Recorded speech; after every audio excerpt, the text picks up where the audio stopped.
Well, hey, Gundam Maniacs, welcome to another episode of Gundam Explained.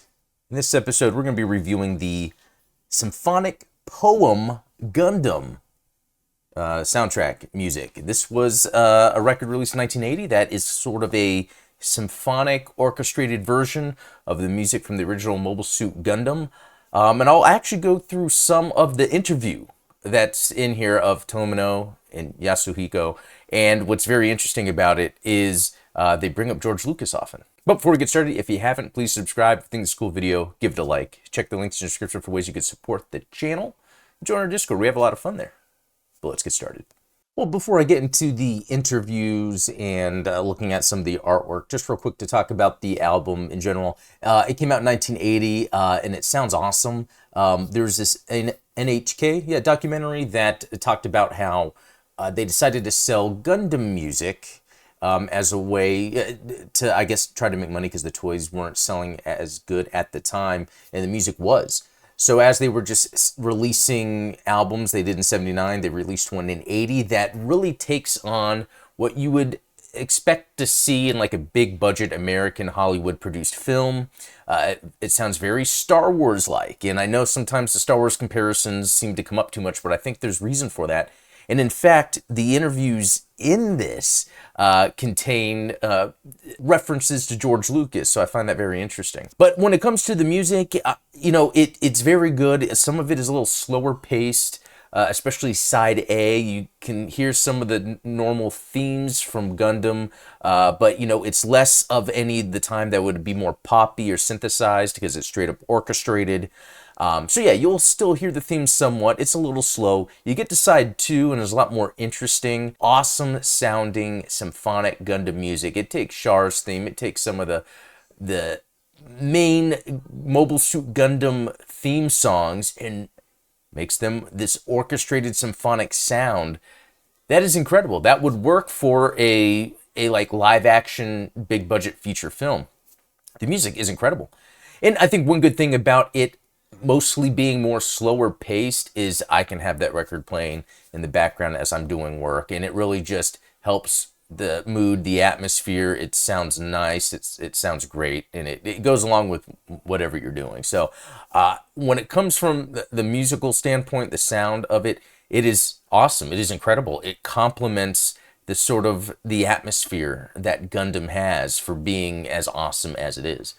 And again, to bring up that this was made in 1980. So it was right at the time where Gundam was becoming popular after it seemed like it wasn't. So yeah, I find that very interesting. All right, looking at the album art itself, it looks awesome.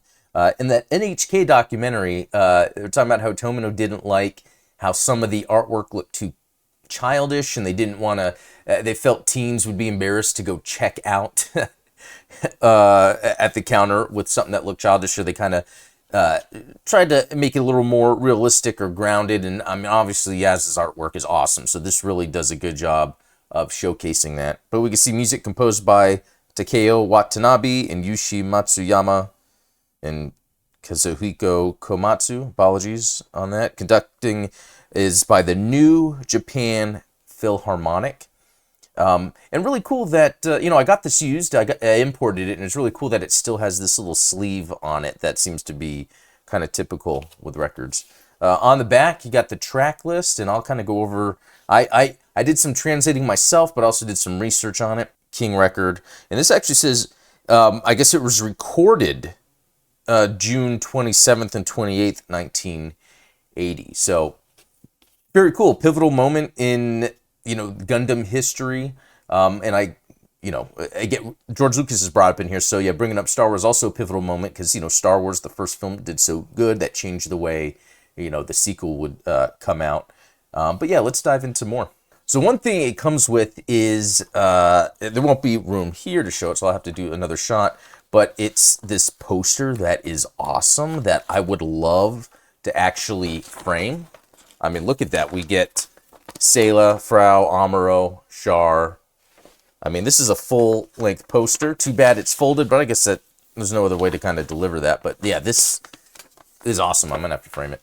Okay, and this is where we get to the sort of the the little pamphlet that's inside, which is pretty awesome because it has an awesome interview. So I scanned it in to try to do my best to translate it. Some of it doesn't make too much sense because the translation just might not be there fully, and it may be up to interpretation based on what's going on here. And I'll get to the end of, by the end of it, I'll get to what I think the main point is, and I do think they kind of really talk about it throughout. And just to show real quick what is actually on this. Some artwork here from the anime, and I kind of like how they have kind of, I guess, a painting of Amuro's room in there. All right, and then opening this up even more, just, yeah, some more artwork, which is always nice to have. Looks great. Even, Sharon Amuro hugging right there. Let's see. And then the back kind of showing, I guess, behind the scenes where they were, like, planning it and recording it. It's pretty cool. And, the bottom of it is all the interviews. So I'm going to do my best to help kind of translate what I am reading here. So give me a moment. Okay, it starts with showing the director, Yoshiyuki Tomino, and animation director, Yoshikazu Yasuhiko. Okay. I still have trouble saying that all the time. But, okay. Fujita, which I guess is the name of the interviewer, thank you for coming all the way here today for the cover art of Symphonic Poetry Gundam. It seems that it is the first time, and I am looking forward to hearing some unusual stories. In particular, since Mr. Yasuhiko was away from the actual work after his illness, I would like to start talking about that part. So Tomino, even after you were hospitalized, you must have watched several Gundam movies towards the end. From an outsider's point of view, rather than as a party involved, the problems can be seen very clearly. In short, when you put yourself in Mr. Yasuhiko's position, what did you think was the most different? Normally in TV animation, if you just take care of the appearance, it will pass. However, in the case of Gundam, the feeling of hips that oozes out, so I don't know if he means like it's hip, it's cool, that oozes out from each character has a very important position.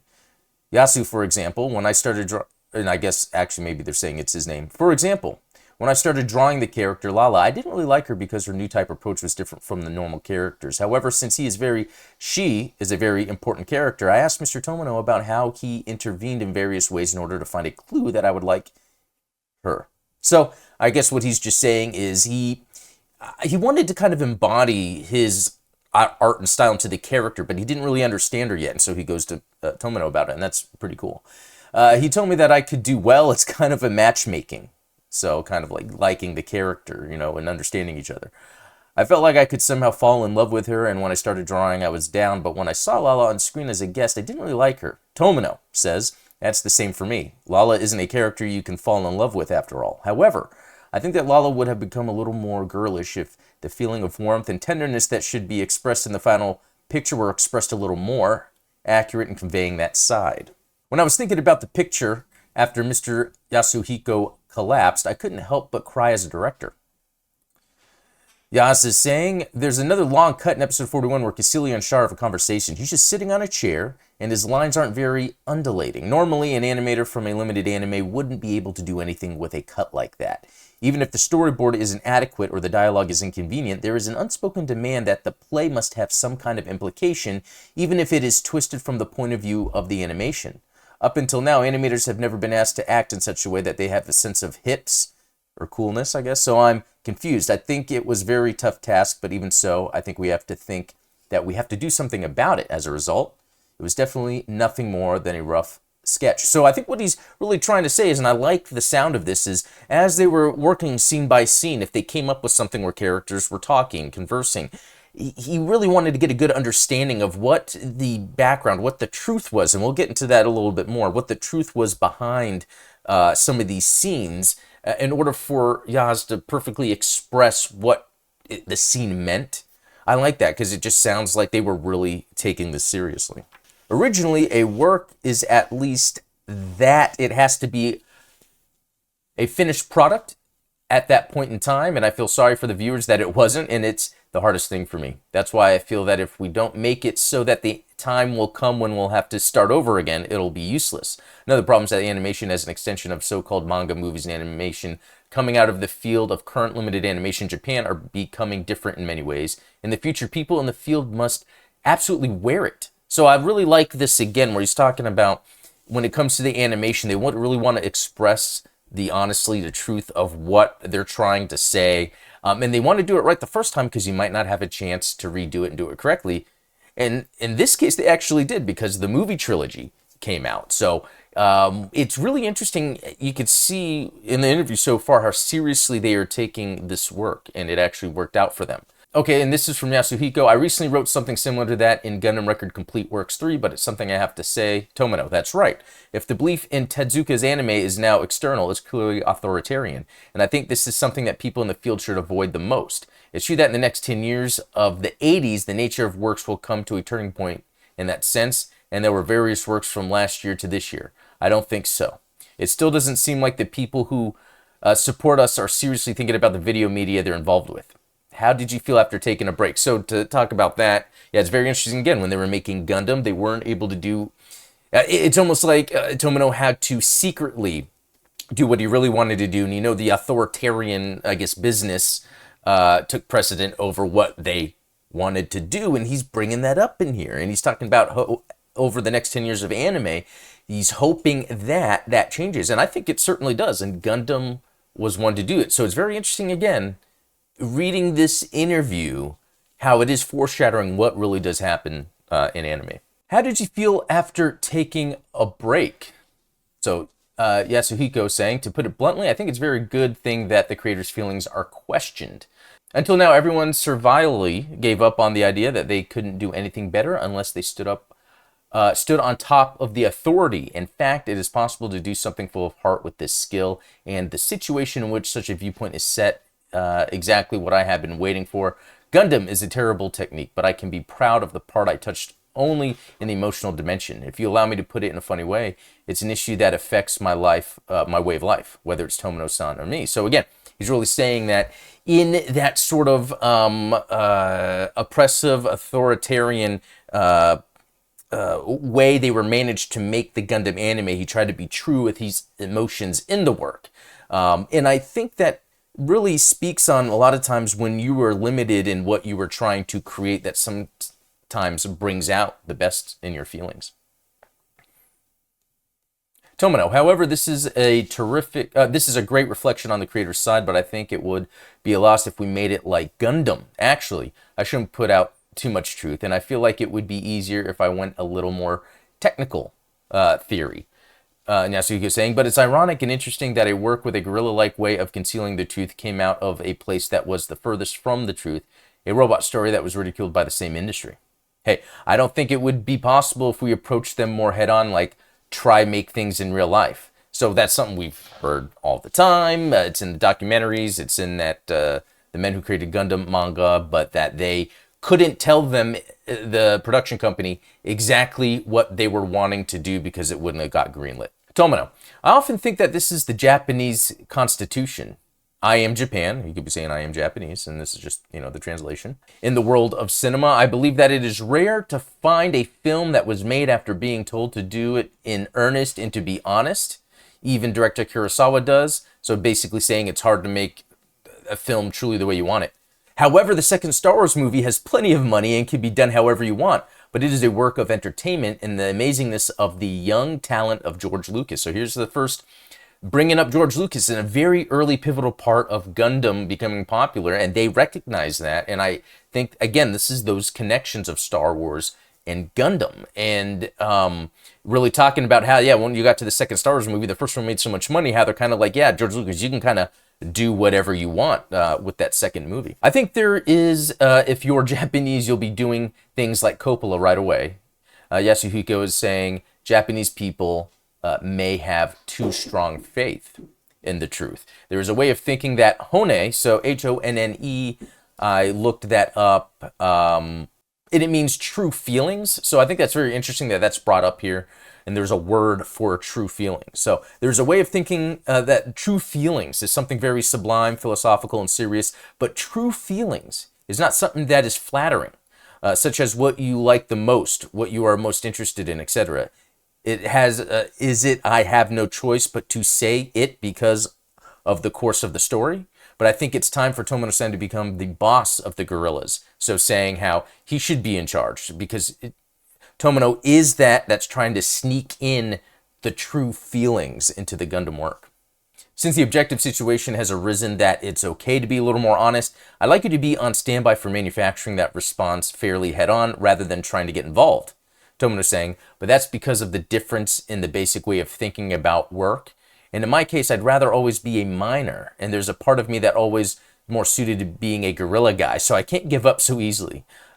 World. Also, if I don't move my body, nothing will come out. Again, sorry with the translation, not perfect. First of all, if you have something you can put out properly, you can pull yourself out in style now, and then you can put out only what you like. But I don't think there is such a situation. This became the theme of Gundam, but in my case, I'm only thinking about survival. Since I don't have it, I can only have the idea of using the given place in the end. What he's saying here does remind me of George Lucas, how George Lucas didn't want to direct the future Star Wars movies. George Lucas didn't want to direct the prequels either. He wanted to be able to create the idea, kind of help his vision get realized by someone that's a director. And Tomino's almost saying that here. He still prefers kind of that guerrilla style. And there's things about Gundam that he can't have complete control over, and sometimes doesn't want to have complete control over, but wants the people he's working with have the freedom to tell the honest truth. Yasuhiko, but that's too servile of the position of an anime director. And then Tomino says, however, in general, TV anime directors have to work all the time to make a living. I think it was because of the fact that the TV animation scene was becoming a bicycle business, both economically and from the standpoint of the creator. In the world of TV animation, the reason why so-called writers, including painters and writers, have not appeared is because it is a group work. That's because there is no strict approach to work or a strict limit to the individuality of each staff member. Again, that's kind of like the idea with George Lucas, getting the right people involved in a work to really fully realize it. And a lot of people will talk down about George Lucas because like the prequels became his thing. The thing is, George Lucas was trying to find people, and people were being too much of the yes man to him, even though that's not what he really needed or wanted. That's why he had like a sound designer like Ben Burt involved, and he did an amazing job of the sound effects. Or being edited the first Star Wars by his ex-wife at the time. He knew that if George Lucas can find the right people to do things, that they could carry out his vision, but with their honest truth. And then Yasuhiko is saying it is a very presumptuous way of saying it, but I think everyone is bad at dealing with life. I know you have to work to eat, but I'm 100% willing to give up on that. It's not something to wear, and you shouldn't wear it. It's not just about 2 or 3 steps ahead, but if you think about it from a slightly longer range, I think there are definitely other ways to deal with it. Tomino is saying, I can say that because Mr. Yasuhiko has a so-called Yasuhiko character. In fact, Lucas and the live-action filmmakers are really good as creators. That's why I don't think there is such thing as an anime director who can't do it perfectly. Yasuhiko, there are people who run away from their dirty work and people who say they're exhausted. People who do clean work in anime are doing clean work. I feel like it's a strange world after all. However, it is often said that they are sponsored, but even novelists, playwrights, and composers do not simply create things where there is no need. That's why I don't want to specialize anime too much. Tomino, I think so too. For example, the work conditions for special works are very loose. However, among the anime specials of the past, what are some of the works that are considered masterpieces? If you don't have a style or method, it's useless. Yeah, and that's what he's saying. Anime is not just anime. Anime is a means to tell a story. And that's what they're saying, that in this case, it can be done right if you have something true you want to say through anime. And if you don't have anything to say, the anime is going to look bad regardless. Moreover, when it comes to creating things, I don't think that it's because I'm an anime, and I think it's all about the artist's character. I think it's just a question of whether or not you understand the skeletal theory of. I think that being a writer is determined by whether or not you can say it. In that sense, I think it's just whether or not you can have a self-consciousness that includes originality. A certain person approached me with a job, And he said that since it would be nice to work in the field, would you like to participate as a white-collar worker or as a plain worker? I answered that we are all blue-collar workers, and since everything is made-up world, is a made-up world as a member of the actual workers, if I don't do it physically, I won't be able to take responsibility until the very end. Even if you bring in a live-action director because there is no animation director, that person cannot become a real worker. This is not the person's responsibility. Or if you don't have 10 years of experience, you won't be able to understand the quality of the original picture, the output, the sound, the problem, etc., considering the absolute handicap of such things. The leader equals writer of animation, and we'll get to the next thing, but what they're really saying is how important it is to really be true to your work, understanding what you're doing. You can't just hire someone to do something just to get it done. You need to have someone that really understands, and they even used experience as an example here. But let's see if we can connect the end of this with the next, because it says the leader equals writer of animation. Animation, I think it's hopelessly clear that it can only be born from inside a house. So again, really talking about that, you can't just grab an outsider and be like, hey, you got to work on this. You got to do this. If you really want the truth to come out, the honest truth, it has to come from inside, whether that's the person or a group of people that are passionate about the work. Tomino, because I can only say so, when thinking about anime from this point onwards, the position of anime in the total visual culture, including the video culture that has already emerged in the last 10 years or so, is about to change, and he's right. And as a person at the time, I had to see things through to that point. Before I started making things, I would like people in the field to have more pioneering awareness of what the future holds for Japan's limited animation, a genre that does not exist anywhere else in the world, and to create various forms of animation. And I think that still stands today. It is very interesting that the depth of genre we get out of the anime medium that you don't really see anywhere else. And it's very funny because here in the US, or in the West, I should say, we get those animations like, the Justice League stuff, comic-based stuff. But it really skews like child picture, like animations really for kids, or it's like Simpsons or Bob's Burgers where it's just straight up comedy. And that's, again, with the comics. A lot of times they're done because the stories that are being told through those mediums match what they're for. Comics, whether that's humor or comic books, superheroes, or cartoons that are things for kids. Very rarely do we see serious animation works that are released, for adults or more mature audiences in the West. No film unless requested. I can't make it, so please stop using hidden Mino, such as stations and sponsors. A writer in the truest sense of the word has to come out. Yasuhiko is saying, speaking of that, an anime fan with whom I've had a very long relationship translated an Italian magazine and sent it to me. What was interesting about this was that from an outsider's perspective, the Japanese animation industry, though not Nissan or Toyota, seem to be a threat. It is a general perception that they have an overwhelming production base, and they are holding their breath, wondering what they will do. Again, even back then, it was obvious to the world that Japanese animation was the best. That's it. There is only an endlessly servile spirit. We often say that the anime boom is just a phenomenon, and we shouldn't get carried away. Tomino says, perhaps the world's expectations are also directed towards Japan, so let's do our best in the next 10 years. Very interesting how we've seen the 10 years after this, 1980, where animation has gone. Fujita is saying, thank you very much for taking time out of your busy schedules today. We wish the two of you the best of luck in your future endeavors together with your fans. So that is quite an amazing interview. Again, that was like a quick translation using Google Translator.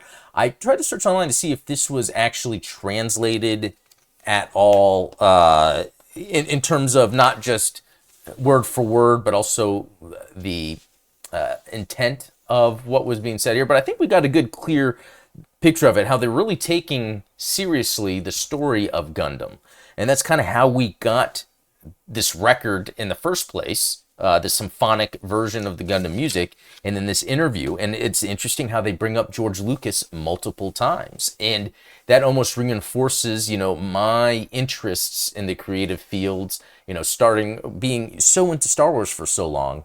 And then kind of migrating over to Gundam, because I feel like Gundam embodied more of what Star Wars was trying to do. The difference is, I think Japan treats their IP with a lot more respect. And you can see by the way they're talking about, specifically talking about doing works, hiring people, intention, experience. And we can see it's the exact opposite with what happened with Disney, how Disney will just hire a director or whatever that doesn't have to have an intent in the characters or the story of Star Wars, but more of, you know, someone just being like, hey, I'll just do this with Star Wars. And that's why Star Wars has kind of fallen flat a little bit for a lot of people recently. We haven't had a cinematic Star Wars since Rise of Skywalker, and everything else kind of has been getting canceled. That is telling on its own. So anyway, thanks for watching. Let me know what you think. Buy this record if you can. It may be available digitally or listened to on YouTube. Because curious what everyone thinks when they listen to it, because I think it sounds incredible.